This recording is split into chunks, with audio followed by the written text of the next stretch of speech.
1,500 रुपयांची लाच घेताना सोलापूर वाहतूक विभागाच्या पोलीस कर्मचाऱ्याला लाचलुचपत प्रतिबंधक विभागाने गुरुवारी रंगेहात पकडले. 3,000 रुपये दंड थकीत आहे. थकीत दंड माफ करतो असे सांगत पोलीस कर्मचाऱ्यांनी लाच मागितली. बसप्पा शिवाजी साखरे वय 34 सोलापूर शहर वाहतूक शाखा असे अटक केलेल्याचे नाव आहे. या प्रकरणी 24 वर्षाच्या तरुणाने तक्रार दिली आहे. त्यानुसार जेलरोड पोलीस ठाण्यात लाचलुचपत प्रतिबंधक कायद्यानुसार गुन्हा दाखल करण्यात आला आहे. पोलिसांनी दिलेल्या माहितीनुसार बुलेटचा सायलेन्सर हा कंपनीचा नाही आणि बुलेटचे यापूर्वीचे 3,000 रुपये दंड थकीत असल्याचे साखरे यांनी सांगितले. तक्रारदार तरुणाने थेट एसीबीचे कार्यालय गाठले. त्याने वाहतूक पोलीस कर्मचारी 1,500 रुपयांची लाच मागत असल्याची तक्रार केली. त्यानुसार एसीबीच्या अधिकाऱ्यांनी तक्रारीची पडताळणी केली. त्यानुसार जेलरोड पोलीस ठाण्यात सापळा रचण्यात आला.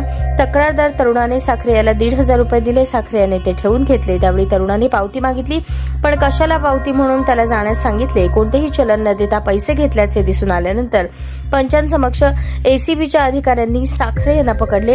ही कारवाई लाचलुचपत प्रतिबंधक विभागाचे पोलीस अधीक्षक गणेश कुंभार यांच्या मार्गदर्शनाखाली पोलीस निरीक्षक गणेश पिंगुवाले, पोलीस अंमलदार Shirishkumar Sonawane, police constable Sachin Rathod, police constable Shyam Suravase यांच्या पथकाने केली.